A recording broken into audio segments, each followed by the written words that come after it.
Wallahi, I make qasam by Allah Azza wa Jal.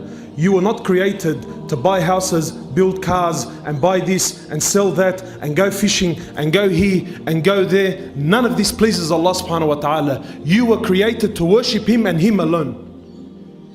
This is your role in this world, to establish deen in your life.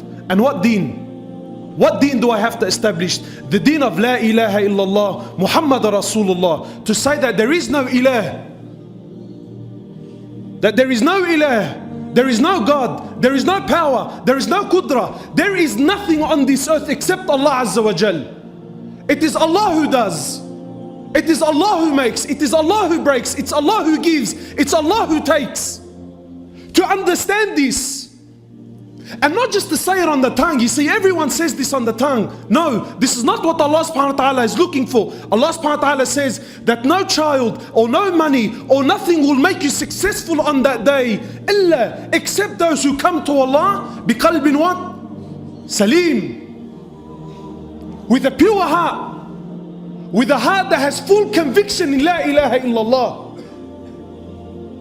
With a heart that has no doubt in it whatsoever that Allah is the greatest, Allah is the King, that nothing on this earth can harm you except by the permission of Allah subhanahu wa ta'ala, that your rizq, your sustenance that comes to you, it comes from Allah subhanahu wa ta'ala. It doesn't come through your work, doesn't come from your boss, doesn't come because mashallah you're a shatur and you were in the right place at the right time. No, it came because Allah subhanahu wa ta'ala sent it to you. So understand that the king, he's sitting on the throne not because of his progeny, not because of his understanding, not because of his lineage. He's there because Allah put him there. The one who's sweeping and cleaning the streets, he's not there due to his lack of understanding. He's not there due to his lack of education. He's not there because of his progeny or his lineage. He's there because Allah put him there. And your condition now is here because Allah subhanahu wa ta'ala put you there. So it is your job to understand this is what Allah subhanahu wa ta'ala wants to see. That La ilah, that there is no God, there is no might, illallah. And what's the other thing? That Muhammad sallallahu alayhi wasallam is Rasulullah. That his path and his way is not the best. The way of Muhammad sallallahu alayhi wasallam, it's not the best way. It's the only way. And wallah al-azim, until you understand this fully, you will forever suffer. This is what Allah subhanahu wa ta'ala wants from you. To establish deen in your life. To bring full deen. That the Sunnah of Muhammad sallallahu alayhi wasallam becomes more beloved to you. Ma'alash, forgive me. Maybe this is a bit extreme, but it's a concept. Understand. Until the Sunnah of Muhammad sallallahu alayhi wasallam, until squatting in the toilet and cleaning your backside with your left hand becomes more beloved to you than the whole world and everything it contains, because it's the Sunnah of Muhammad sallallahu alayhi wasallam. This is the deen that you need to bring into your life. This is what Allah subhanahu wa ta'ala is looking for. To establish deen, my brother, in your life. Full deen. What does the hadith say? He says, ثَلَاثٌ مَنْ كُنَّ فِيهِ وَجَدَ حَلَاوَةِ الْإِيمَانِ. Rasulullah ﷺ is saying that there are three things. If they are present in your life, you will taste the sweetness of Iman. What do we all cry about, my brothers? Ramadan comes and Ramadan goes, and I go to the masjid and I'm reading Quran, but there's nothing in my heart, brother. I'm dead. Why? أَنْ يَكُونَ اللَّهَ وَرَسُولِهِ أَحَبَّ إِلَيْهِمْ مِمَّا سِوَاهُمَا. Until Allah and His Prophet become more beloved to you than anything and everything on the face of this earth, wallahi, you will never taste Iman. You will never taste the sweetness of Iman.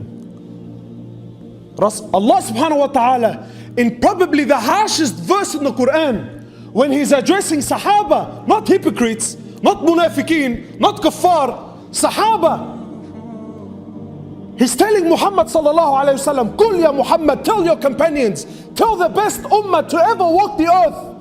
إن كان آباؤكم وأبناؤكم وإخوانكم وأزواجكم وعشيرتكم وأموال اقترفتموها وتجارة تخشون كسادها ومساكن ترضونها أحب إليكم. Tell them, Ya Muhammad, that if their fathers and their mothers and their sons and their children and their extended friends and family, if their businesses and their cars and their money and their papers are more beloved to them than Allah, أحب إليهم, not equal, not looking, I like Allah and His Prophet like I like my wife.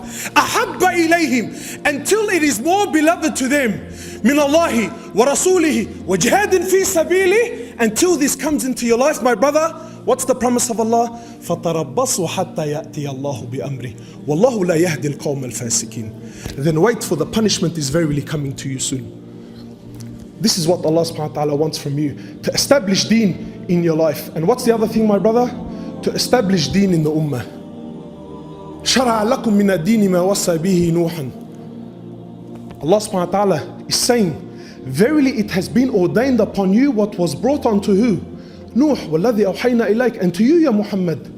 وَمَا وَصَّيْنَا بِهِ إِبْرَاهِيمَ وَمُوسَى وَعِيسَى. And what was ordained unto Ibrahim, وَمُوسَى وَعِيسَى. What is it? An aqimu deen, to establish deen. This is your role, my brother. This is our role, to establish deen, full deen on this earth. My brothers, go and see the condition of this world. We just came back from Egypt. We just came back from Egypt. Bilad al-Azhar, 90 million people, 95% Muslims. Go. You know what the growing trend now is amongst the youth? Wallah al-Azim, people I met myself and spoke to myself. You know what the growing trend is now? Atheism.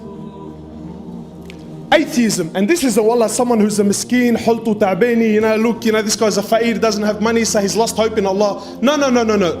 Educated, has money, proper position in the community, says to prove the existence of Allah subhanahu wa ta'ala. I don't need Allah subhanahu wa ta'ala in my life. This world was always here and it will always be here. This is, yes, atheism, naam. Why? Because the da'wah has stopped. Because fishing you and the boys has become more important to you than establishing the deen on this earth. That's why. This is your role. This world you're living in is rubbish. Wallahi, it's rubbish. Rasulullah is walking in the marketplace. Live the moment. Rasulullah is with his Sahaba. Picks up a dead goat, a carcass, stinking, rotting, flies around it. So he picks it up by its ear with araf. He looks to his Sahaba, he says, who will buy this off me for 1 dirham? 1 dirham, who will buy it off me?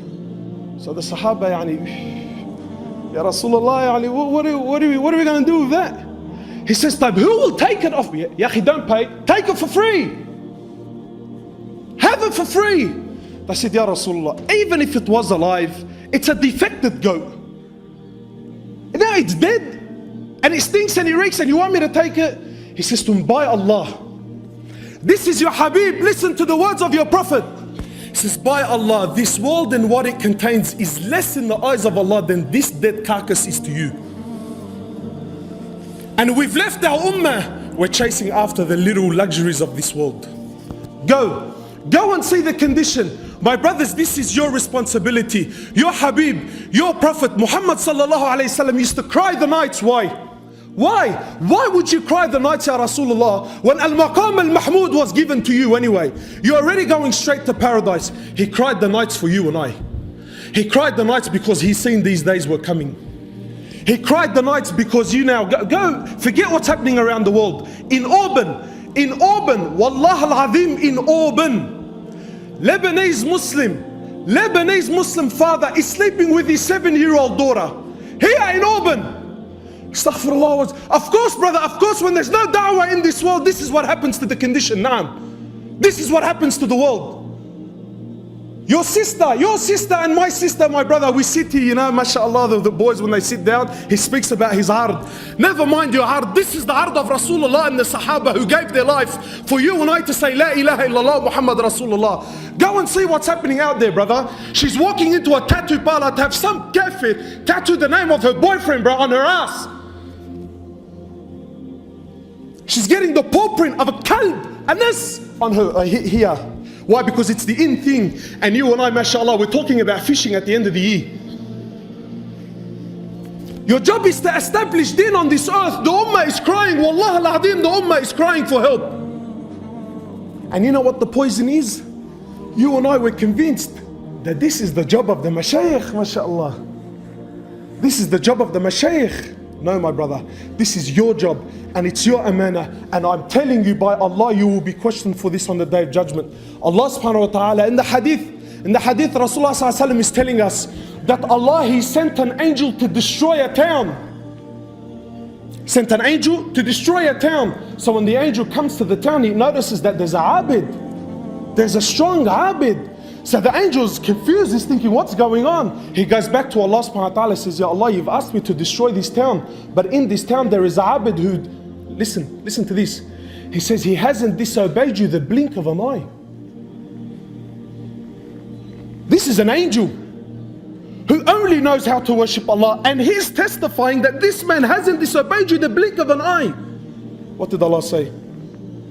He says, start the destruction with him. Why? Because he's seen the condition of the ummah, and what did he choose to do? Sit in his house and mashallah worship Allah. No, my brothers, no. We have a job, we have a responsibility, we have an amana. We were in Egypt. Let me tell you, brother, let me, you know, boys here, mashallah, you know, wherever you go, yeah, brother, jihad, let's talk about jihad. Wallahi, the next guy who speaks about jihad, slap him across the face and tell him, wake up to yourself, brother. Go and see in Egypt, your sisters from Bilad al-Sham. Yes, I've seen it with my own eyes. Your sisters from Bilad al-Sham, they're going to Egypt for prostitution. For prostitution, because of the ahwal are so bad. Naam, prostitution, yes. It's alright, relax, brother. Dakhlak, please tell me, what's the year model of your car? Did you see the latest one that came out? And this is what's happening. And this is what's happening, my brothers. My brothers, we have an amana. We have a responsibility. Wallahi, go out there and see the condition of this world. Go out there and see the condition of this world. The Shaykh was giving a talk, a small talk about tahara. About tahara. So one of the brothers, he came up to him after, he says to him, Shaykh, Malish, you were speaking about making ghusl. He says to him, yes. He says to him, Shaykh, you only make ghusl when you commit zina, huh? Married for 20 years. Married for 20 years. Been sleeping with he's been sleeping with his wife, with his wife, and he thinks that you only perform ghusl when you what? When you commit the act of zina. And he's praying. And he's praying. My brothers, this is your responsibility. Wallahi, this is your deen. If you're waiting for Shaykh Fulan and Shaykh Fulan to come and save you, wallahi, woe to you. Woe to you. Just like how you don't wait for anyone to come and pay your bills, why do you wait for people to come and teach you your deen? Why? Why? Why are we waiting for this person and that person? This is your responsibility. And my brothers, malish, forgive me, I'll leave you with this last hadith, authentic narration, Rasulullah sallallahu alayhi wasallam, so that you and I understand the importance of da'wah in our life. He says, لا تأمرن بالمعروف ولا تنهون عن المنكر. Your Prophet is saying what? He says, you will enjoy that which is good and you will forbid that which is evil. Or what? أو ليوشكن الله أن يبعث عليكم عقابا منه. Or verily Allah subhanahu wa ta'ala, He will send down His punishment to you. What is the punishment of Allah? He says, ثُمَّ تَدْعُونَ لَهُ وَلَا يُسْتَجَابُ لَكُمْ. He says, you will raise your hands and make dua, and Allah will not accept your dua. This is His punishment. 4 million people in the haram every single year. 4 million people raise their hands and cry before Allah. Ya Allah Masjid al-Quds, Ya Allah Palestine, Ya Allah Syria, Ya Allah Babar. I want to ask you something. Is Allah deaf? Wa na'udhu billah? Allah, is He deaf yani? He can't hear them? Allah is blind? Wa na'udhu billah yani? Allah subhanahu wa ta'ala can't see them? Isn't He the one who says, when you ask me I will give? But what's happening? What's happening? The ummah is crying. No, my brother, there is a prerequisite. You have to. There is a condition. There is a condition before Allah subhanahu wa ta'ala can you accept your dua. And what is this condition? That you become a da'i ila Allah subhanahu wa ta'ala. This is your role.